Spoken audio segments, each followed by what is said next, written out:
Parent Entrepreneur Power, conversation number 175. Parent Entrepreneur Power. Wait, what? Entrepreneur Power!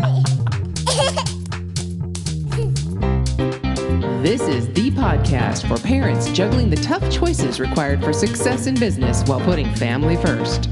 Hi, I'm Mary Catherine Johnson, and I share the ups and downs and dirty truths of profits and potty training while chatting with successful parent entrepreneurs from all walks of life. Are you powered up?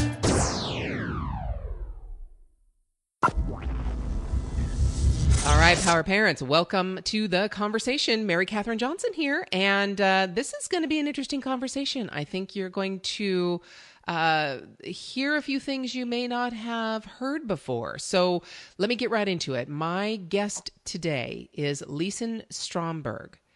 She is the author of Work, Pause, Thrive: How to Pause for Parenthood Without Killing Your Career. And she's gone through several iterations and different things that she's done in social entrepreneurship, but right now she's landed as the COO of the 3% movement.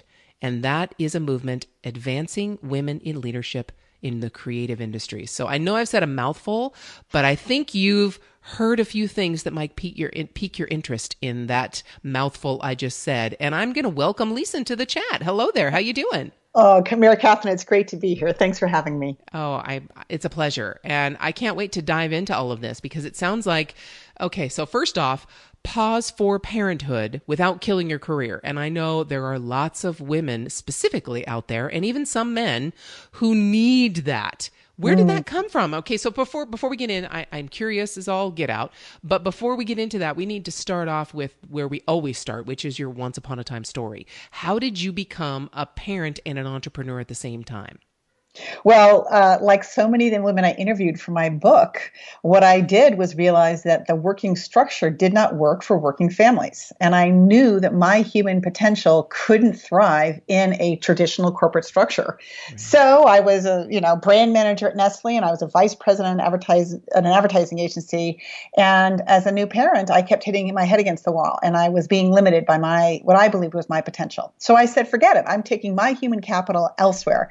And I ended up launching my own consulting practice, which was great and very successful, and then pivoted again to become a social entrepreneur, started and ran a nonprofit for 4 years. Then I pivoted again. Sorry, that would be my dog saying hello. That's all right. Then I pivoted again, and now I'm running the 3% movement, and we're doing great things in the advertising industry and marketing industries to make sure that we have more women running the show. Wow. Okay. So we have to talk because there's this new, and we can talk offline about this, but I'm sure you've heard of the new marketing strategy using Facebook Messenger, or I don't know if you've heard about it yet, but So, oh my goodness, we've got to talk about that and how we can get more women into that because they're still mostly men because it's a very technical thing.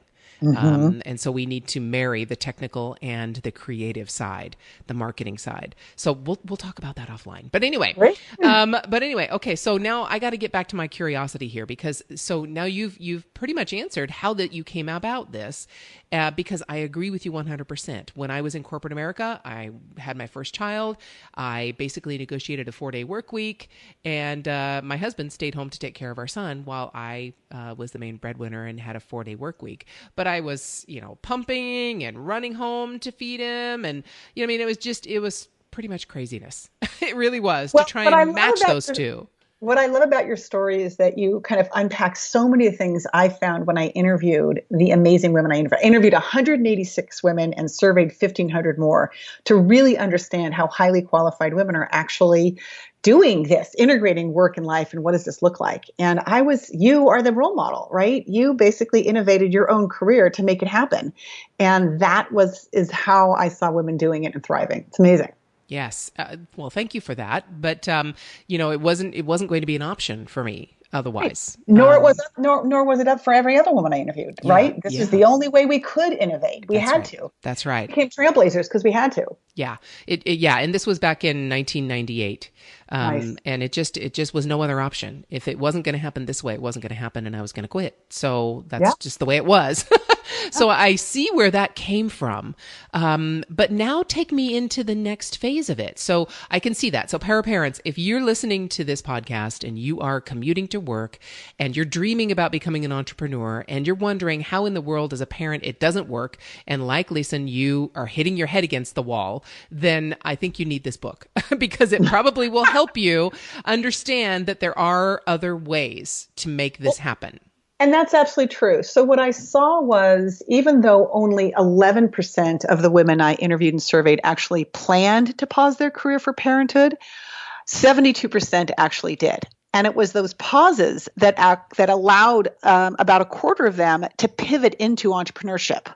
So to me, what they found was that the real place where they could truly thrive was after they had paused. And a pause could be as short as 6 months, a year, to as long as 5 years or more, right? If for each woman, it was different. And I mostly spoke to women.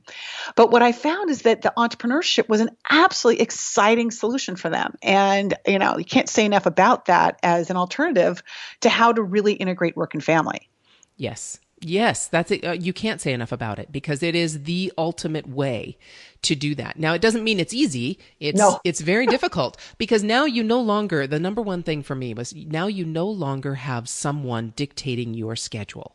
Right. And your clientele and how you relate. You have to do that. So I went through I love the term messy middle. Okay. I love that. I went through a very messy middle when I started my business and trying to find, and we use all these other terms, boundaries and all that stuff, find out and basically do this dance. It really became a dance for me, of matching or, and I hate the word balance too, but, just bringing together the whole entrepreneur and family because I was working out of the home.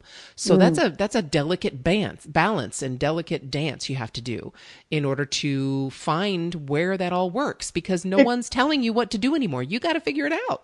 It's so true. I remember I had a sign that I had painted, with my kids, basically saying, when this is on the door, you're not, mommy is working, right? Yes. And of course, sometimes that worked. And I'd be in a big client meeting and bring a presentation. Sometimes it wouldn't. I know. Which is why I actually really love co-working spaces. Yeah. A number of the women I interviewed for Work Pause Thrive actually were loving these co-working spaces where they could get out of the house and actually get themselves to a place where they could be professional and build their network. And so I'm a huge advocate of those opportunities for particularly for women who want to become entrepreneurs or want to have a side gig or, are doing something. It doesn't have to be full time. A number of the women I spoke to transitioned and paused and worked part-time for a period of time before they went back in full-time into their entrepreneurship. Right. Or you can just wait for your children to grow up into teenage years and then you can tell them to be quiet and they actually listen most of the time and do it. Oh my God. That worked in your house. I'm pretty impressed. Yeah. They're totally fine. I say, mom's got to do a podcast interview because I'm still at home and mom's got to do a podcast interview and they go, okay. And they go in their room and close their door and do whatever they got to do. And then they come out and check, are you done? I'm like, yep, I'm done. And then they can come out into the kitchen or do whatever they want to do. So yeah, at a 4-year-old, you can't do that. Right, exactly. It's a team effort. Yeah. And they're working in the business too. So that's awesome. It's amazing. By their choice. Mom's not making them do it. Believe me, I'm child labor. It's their choice. Take your child to work, which is, I guess, next week. Or is that this week? I don't it's know. Easier for you. Yes, it's every day. It's wonderful. It's every day. Exactly. And they see that. What I love is that my children actually see me being an entrepreneur, me being, a professional, me being all these things. It's not some foreign thing that happens elsewhere. Yes. It's rich and vibrant and part of our lives. And that was true of so many of the women I interviewed. They left big corporate structures because the big corporate structures didn't allow them to do that. Right. And I think that's one of the huge benefits. Oh, completely. Absolutely. And every one of the power parents out there, we call ourselves power parents because we've already gone through potty training. So we've got the power to be in business. Right, exactly. And so there's this lovely research that actually came out that looked at productivity over the course of one's career. Mm-hmm. And of course, who is the single-handedly most productive employee? It's a mother. Absolutely. It wasn't fathers. It wasn't single men or women. No, it was mothers. Over the arc of their lifetime, we are most productive. And we know why. Absolutely. We know why. And it's about time somebody else is recognizing it. And instead of having it as a detriment, to have it as an asset. That is Right. Yeah. fantastic. All right, so now bring me forward, and Sure. through the book we've talked about that, and I love that concept, and obviously have lived that concept. But now bring me into this COO role, and tell me about this 3% movement. What's that all about? Well, it was really exciting. What I had done is I had pivoted and had become a journalist, actually. So talk about that's an entrepreneurial role if there ever was one. Mm-hmm. And I was writing about women and work and what was happening in Silicon Valley, which is where I live. And one of my acquaintances had started and was building this business that was focused on advancing women in creative leadership. She had actually had her own business and her own advertising agency, and was frustrated that there were so few women in leadership, certainly on the creative side in particular. In other words, 3% of those who create the creative are women. So let me flip that. 97% of advertising is created by men. That's just hard. But wrap your head around that. Okay? Yeah, okay, but Actually, let's go the next step. We don't even have to. Statistics, right. The latest statistics 11. So I should say, woohoo. Yeah, well, We're making an impact. Yeah. But the long story short is she had started this as really a conference. And about 2 years ago, she approached me and said, I really want to build this into making real change. We've got awareness. Now we need to focus on activation. And so she brought me in to help build the team. And now we've got a remote team. Many of us are moms. Not all of us are moms. And we're working to actually make change. We do conferences and consulting, and we have a whole assessment and certification arm that we do with agencies and brands. It's really thriving, and we're seeing great change. So actually, we're for profit, but for good. And we love that. Mm-hmm. And it's been really exciting to see the change that we're making. Kind of like a double bottom line, we call it in social entrepreneurship. Yeah. Exactly. We're double bottom line. Yes, exactly. Definitely. Well, we definitely have to hook up after this. because I'm in my company, it's 50% of us that do the creative are women. Yeah. So it's amazing. It's wonderful. And what I was going to say about that 3%, 97%, even though when you say 97% of the advertising that's created is created by men, but it's consumed by women. Right. And it's directed to women. Right. So exactly right. So 85% of purchasing decisions in the United States are made by women. Yes. So if you're a brand, what do you want? You want advertising that actually does focus on, your target audience. And yet, unfortunately, we're missing the mark again and again. And what happens is that women as consumers feel this sense of disconnect and don't feel that they're really being spoken to. And so this is a great way to solve that. Brands are demanding it now.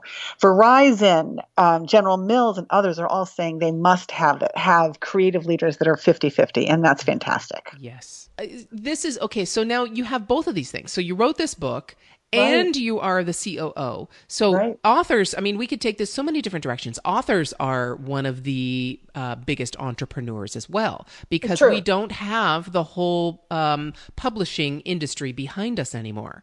We have to go out and pitch our own books and run this as if it's a business, not just that we wrote a book and turned it over to someone.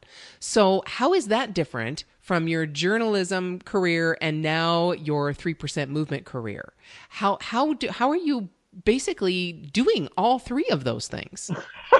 And being a parent and being a parent, yeah. And how many kids do you have? First off, tell me, how old are they? I have 3 kids, but I'm lucky in that they're launched. I have children who are 18, 20, and 23. And that is a wonderful place. Yes, I call it actually your exit strategy. So you've already had your exit strategy. Woohoo! Exactly. Although they are boomeranging back in a variety of ways. And I'm very happy with that. Yes, definitely. I actually find that and again, this is in my book, Work, Pause, Thrive. What I found was so many women got absolutely clear about what they wanted to accomplish after they had paused their careers. And again, their pauses could have been anywhere from 6 months to 5+ years, but they got absolute clarity about what their legacy was in the world and what they wanted to do. And I think for me, I have that same sense of mission. What I'm focused on is making sure the next generation isn't structured and isn't confined by the way our corporations and our workplace policies and our lack of public policies really harm and hurt working families. And so that's what I do on a daily basis. And that to me is the change I want to see. It just breaks my heart that in the United States, we're only one of 2 countries of the 185 countries in the UN. We're one of 2 that don't offer paid maternity leave. Yeah. It's not just hurting women. It's actually hurting our economy. Our female workforce participation has stagnated the last 25 years. We're about 74%.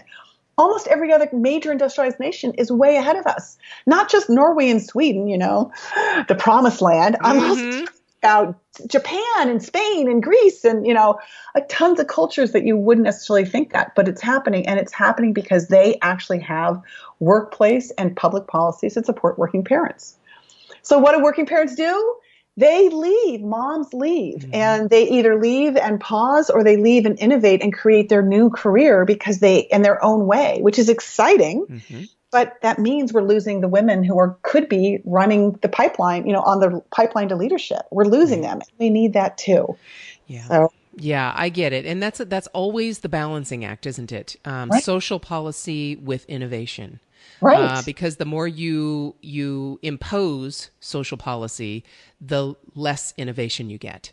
That balancing act is really difficult. Right. However, in this case, I think there's unfettered 184 examples of absolute innovation that actually also offers paid parental leave. Yeah. So that's a basic. I mean, that should be a basic expectation. Should be, and it's not. Yeah, because I had maternity leave because we pay in for our disability, so you can take it, but it's still only 6 weeks. Right, but we're in California. Yeah, we're in the West true. Coast. That's not true rest of the country. The vast majority of Americans don't have that.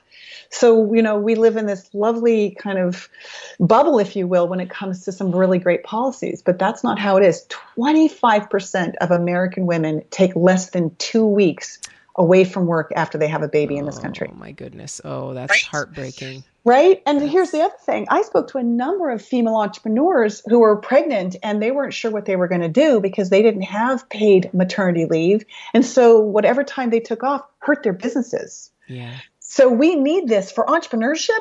We need paid parental leave in this country alone. Right. Yeah. We want to have more women creating, their own destinies. I love that. Yeah. But they can't if they can't afford, if they can't fund it. Yeah, no, definitely. Yeah, definitely. If you're going to lose your home, you can't do it. So what are you doing? So how are you moving that forward? Are you trying to do this through politics or are you trying to do this through the business sector to force this kind of change? Yeah, so I actually don't believe it's forcing. I actually believe it's an invitation. And the way we call it as an invitation is we actually invite companies to look at their bottom line and to look at what they're seeing. And if you actually do the assessments, you realize that you're seeing a lot of churning of women at mid-career because they can't have children or can't support their children or can't pay for childcare. So we actually work with companies and help them see that by actually offering policies that support working families, they'll see an increase in retention and an increase in engagement. And so there's all kinds of research and data numbers and number crunching that we do to support them. And so I don't believe that we're going to see any real change on a public policy national level for a very long time. So rather than beat your head against the wall, although my dream is that that's going to happen, I'm working with the companies to actually see them make change. Oh my goodness, I love that, Lisen. That is so. I love just the switch in naming you just did from forcing to inviting. That right there, that one switch it just changes the entire atmosphere. And then you take that invitation, and if you can at least get them to open the door, the companies to open the door to you once you've invited them, then you can actually show them the hard numbers. And the things that are going to impact their bottom line if they help implement and if they help spearhead these changes. It's absolutely true. I mean, here I live in, as I say, I live in Silicon Valley. The average age in tech is 30. Companies are facing a huge baby boom. It's just Yeah. beginning to happen, and they're frantic because they're losing women. Of course, in Silicon Valley, we desperately, in tech, we desperately want to keep women, to move up the pipeline, and they're losing women really quickly. And we're seeing millennial men say, I'm not staying here. This is not going to support me or my family either. Right. So we're seeing some real turnover happening. And boy, companies are figuring out pretty darn quickly that that's not what they want to have happen. Right. They're taking the time to hire someone, invest in them, and train them. Replace them is really hard. Yeah. And so it really is an invitation to look at their bottom line and not look at this as corporate social responsibility, but look at this as bottom line driven decision making. And if you shift it that way, wow, real change can really happen. Yeah, definitely. Because companies can listen to that. And you're not coming to them just trying to tell them they're doing something wrong. No. You're coming to them trying to show them what they can do to make their business and their employees' lives better. Exactly. And that can't do anything but benefit both. Right. Hard for an entrepreneur, though. I've spoken to a lot of really phenomenal entrepreneurs, men and women, who really want to do the right thing and are trying to take the long-term perspective. And yet, small businesses, it's a hard thing to do. And I'm really inspired by so many of the small businesses that are being very forward-thinking on this. It's great. Yeah. Well, the way that when I started my first online business in 2003, I didn't hire employees. I specifically set out to hire other entrepreneurs and specifically other family-oriented entrepreneurs because I had young children at the time. They were 18 months old and 4 years old. And so I had to do everything around caring for them because I didn't send them to daycare. So I had to make it work. And I wanted to work with other people who first off understood that and supported it. And secondly, had that same issue themselves. And so I contracted with other parent entrepreneurs and we built our businesses and brought each other up. And it just was a fact of life that this is the way things work. And if you don't want to hear the kids in the background, then we aren't going to be able to do business. That's just the way it is. Again, you're this beautiful work, pause, thrive role model because in the book, I interviewed so many women just like you, Mary Catherine, who said, I need to partner with people who really get it. And this is the way I do things. And this is the way I can thrive. And I want to support them to thrive, whoever they are, clients, employees, contractors. I mean, that's why we're seeing a huge increase in women-owned businesses in the last decade, right? What is it? Something like 45% increase of women-owned businesses compared to just 9% for all other businesses. I mean, it's huge because we women are realizing, hey, we've got the skills, the talent, ability. We've also got the technology to support us to truly do create our own destinies. And that's an exciting thing. Wow.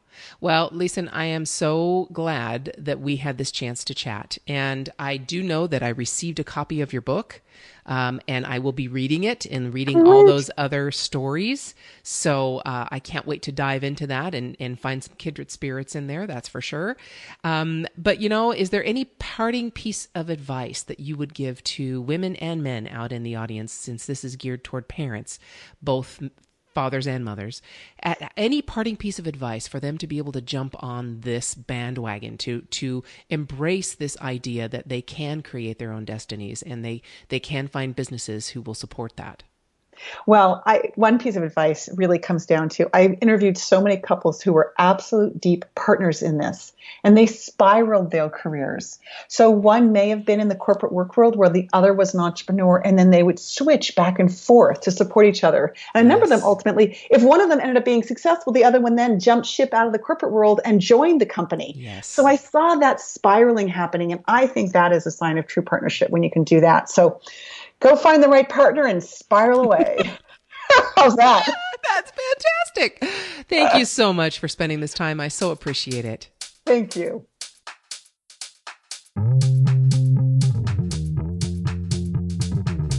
To get powered up for your day, just go to parententrepreneur.power.com and listen to any one of the over 100 episodes we've had so far with amazing entrepreneurs just like you. It might just help you feel like a grown-up again.